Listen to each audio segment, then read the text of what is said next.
11월 11일 월요일 아침 디모데전서 6장 11절에서 21절까지 말씀 읽겠습니다.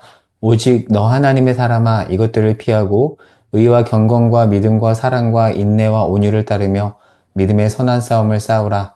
영생을 취하라. 이를 위하여 내가 부르심을 받았고 많은 증인 앞에서 선한 증언을 하였도다. 만물을 살게 하신 하나님 앞과 본디오 빌라도를 향하여 선한 증언을 하신 그리스도 예수 앞에서 내가 너를 명하노니 우리 주 예수 그리스도께서 나타나실 때까지 흠도 없고 책망받을 것도 없이 이 명령을 지키라. 기약이 이르면 하나님이 그의 나타나심을 보이시리니 하나님은 복되시고 유일하신 주권자이시며 만왕의 왕이시며 만주의 주시오. 오직 그에게만 죽지 아니함이 있고 가까이 가지 못할 빛에 거하시고 어떤 사람도 보지 못하였고 또 볼 수 없는 이시니 그에게 존귀와 영원한 권능을 돌릴지어다. 아멘. 내가 이 세대에게 부한 자들을 명하여 마음을 높이지 말고 정함이 없는 재물에 소망을 두지 말고 오직 우리에게 모든 것을 후히 주사 누리게 하시는 하나님께 두며 선을 행하고 선한 사업을 많이 하고 나누어 주기를 좋아하며 너그러운 자가 되게 하라. 이것이 장래의 자기를 위하여 좋은 터를 쌓아 참된 생명을 취하는 것이니라. 디모데야, 망령되고 헛된 말과 거짓된 지식의 반론을 피함으로 내게 부탁한 것을 지키라. 이것을 따르는 사람들이 있어 믿음에서 벗어났느니라. 은혜가 너희와 함께 있을지어다. 아멘. 디모데전서 오늘 마지막 본문입니다. 디모데전서는 어떤 책이죠? 사도 바울이 사도행전 28장에 나오는 로마 1차 투옥 이후에 석방이 되거든요. 물론 그 석방된 내용은 사도행전에는 없습니다. 그런데 서신서랑 퍼즐을 맞춰보면 1차 투옥 이후에 석방이 되었거든요. 석방되고 나서 에베소 지역을 돌아보다가 교회가 어려움에 처한 모습을 보고 그곳에 디모데를 보내죠. 그리고 나서 지도를 보면 에베소 바다 건너 쪽이 마게도냐거든요. 에베소에 디모데를 두고 바다 건너서 마게도냐에 와서 어려움을 겪고 있는 에베소 교회 담임 목사 어린 디모데에게 목회 편지를 쓰는 게 바로 디모데 전서입니다.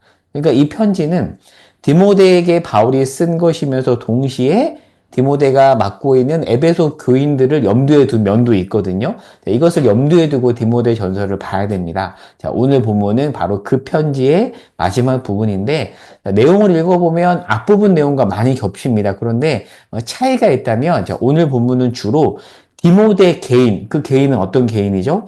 에베소 교회 담임인 디모데, 그 개인에게 좀 초점을 두고 디모데와 직접적으로 관련된 내용들이 많이 있습니다. 자, 이것을 염두에 두고 본문으로 들어가 보도록 하겠습니다. 자, 11절에 보면 유명한 표현이 나오죠. 오직 너 하나님의 사람아 라고 이야기하고 있습니다. 무슨 뜻이 있죠? 디모데가 자기의 정체성, 어떤 정체성이죠? 교회 담임 목사이기도 하지만 하나님의 사람이잖아요. 하나님의 사람이라는 그 정체성을 잘 기억하며 책임감 있고 성실하게 잘 목양하도록 이것을 강조하기 위해서 지금 이 표현을 쓰는 것으로 보입니다. 에베소 교회는 만만치 않은 교회였어요. 어려움이 얼마나 많았겠습니까? 하지만 디모데는 바울의 권면을 받고 끝까지 선한 싸움을 잘 싸워야 됩니다. 자, 그런데 그 중에서도 계속 흔들리겠죠. 자, 흔들릴 때마다 어떻게 해야 되냐면, 자, 12절에 보면 바울이 이렇게 말하죠. 6장 12절. 믿음의 선한 싸움을 싸우라. 영생을 취하라. 이를 위하여 내가 부르심을 받았고 많은 증인 앞에서 선한 증언을 했다. 과거형으로 네가 예전에 많은 증인 앞에서 증언을 했다라고 얘기하는데 자, 무슨 뜻일까요? 자, 앞부분 4장 14절로 가볼게요. 디모데 전서 4장 14절에 가면 이런 표현이 있습니다. 바울이 디모데에게 네 속에 있는 은사 곧 장로의 회에서 안수받을 때, 그러니까 디모데는 장로들의 모임에서, 그러니까 여기서 말하는 장로는 일반 교회 장로를 포함한 목회자까지 있는, 다 지칭하는 표현이거든요. 그러니까 목사님들과 장로님들이 모인 그 장로의 회에서 디모데가 안수 받을 때 여러 사람들 앞에서 증언한 것이 있는데 네가 흔들릴 때마다 네가 그 증언했던 내용들을 기억해라라고 하는 겁니다. 자, 오늘날로 따지면 이런 겁니다. 보통 목사 안수식이나 아니면 신학교 졸업식 때 찬송가 부름받아 나선 이 몸, 이 찬송가를 부르거든요. 여러분 이 찬송가 아시죠? 신학교 졸업식, 목사 안수식, 단골 찬송가입니다. 푸른 바다 나선이 몸. 그리고 가사가 어떤 가사가 있죠?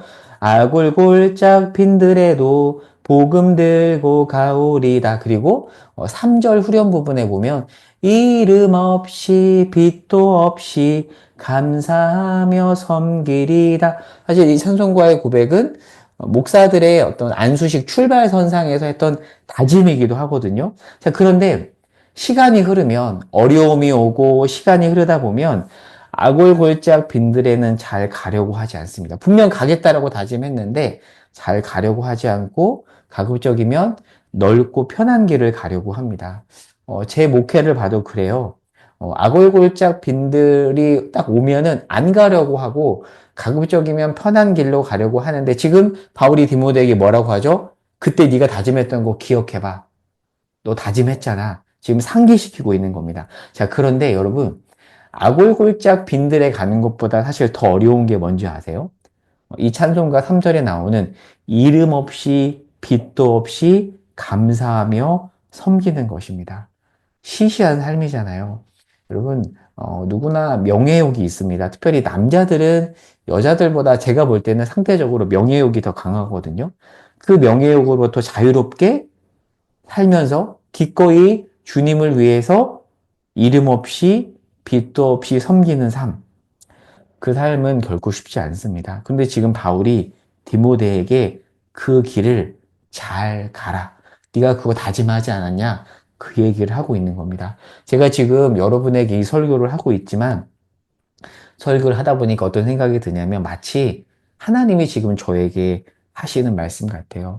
사랑하는 여러분, 제가 다짐했던 그 다짐 잘 지키면서 이 길을 끝까지 그 다짐에 따라서 갈 수 있도록 기도해 주시기 바랍니다.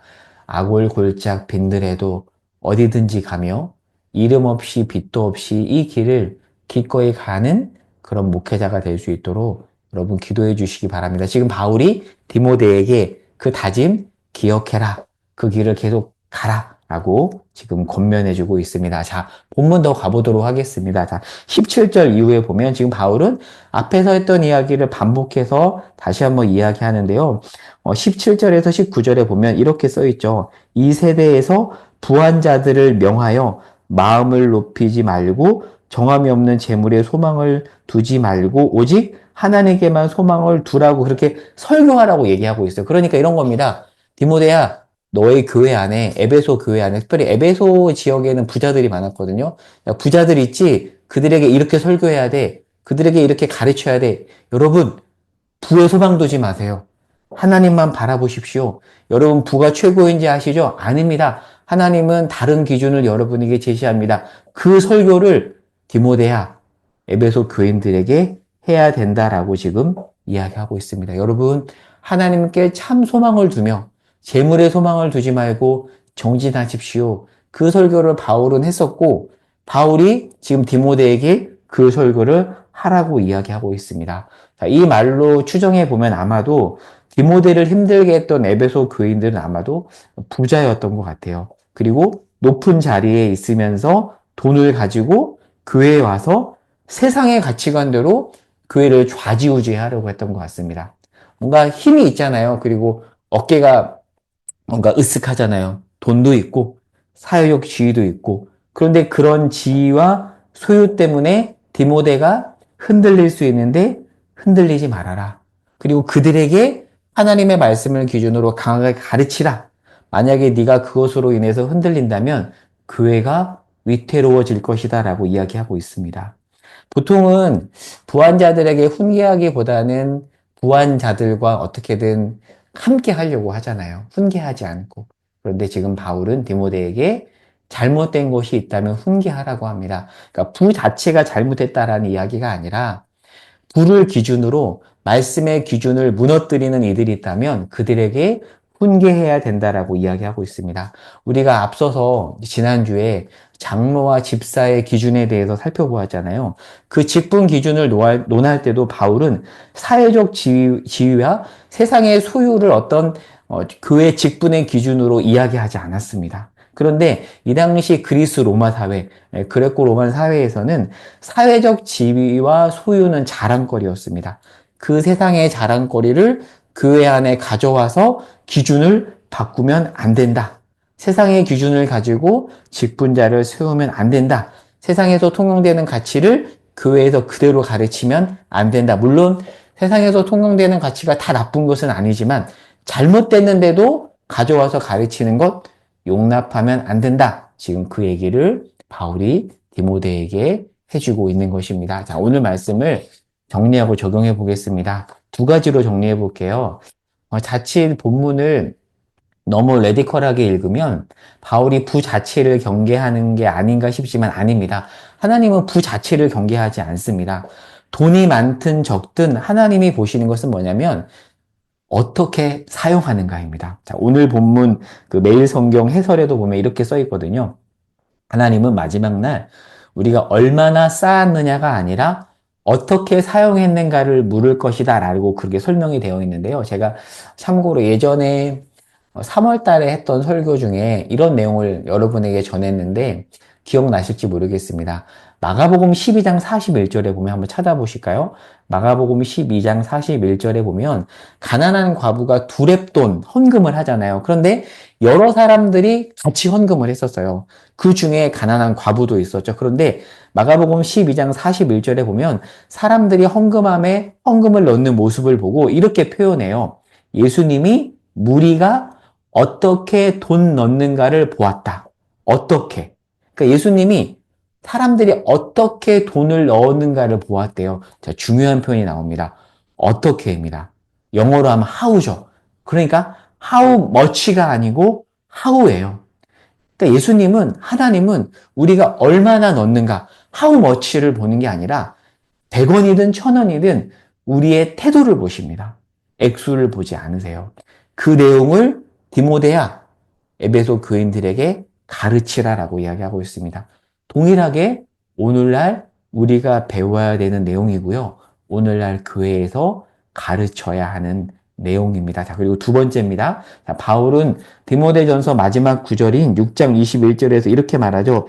이것을 따르는 사람들이 있어 믿음에서 벗어났다라고 이야기하고 있습니다. 그러니까 잘못된 교훈에 빠진 에베소 교인이 있다라고 하는데 이것은 앞에 있는 부한자들에 대한 설교 내용과 연결이 됩니다. 그러니까 이런 거죠. 세상의 잘못된 기준이 교회 안에서 자연스럽게 통용되기 시작한다라면 많은 사람들이 믿음에서 벗어날 것이다. 지금 그 말을 하고 있는 겁니다. 우리 교회에 한번 적용해 볼까요? 자, 우리 교회에 통용되는 자연스러운 기준은 무엇인가요? 혹여나 그 기준이 세상에서 통용되는 잘못된 가치관과 너무 비슷한 건 아닐까요? 만약에 그렇다라면 우리는 우리의 그 잘못된 기준을 바꾸어 가야 할 것입니다. 바라기는 우리 교회 안에 통용되는 기준이 세상의 잘못된 기준이 아니기를 바랍니다. 기도하겠습니다. 오늘 기도 제목 이렇게 적어놨죠? 우리의 기준이 성경에 정말 부합한가 점검하면서 함께 기도했으면 좋겠습니다. 기도하겠습니다. 하나님, 우리가 당연하게 여기는 그 기준, 우리 교회에 자연스럽게 통용되는 기준이 잘못된 세상 기준과 부합하는 건 아닌지 오늘 말씀을 통해서 돌아봅니다. 하나님, 우리 삶의 기준, 우리 교회의 기준이 하나님의 말씀과 부합되기를 소망하며 예수님의 이름으로 기도합니다. 아멘.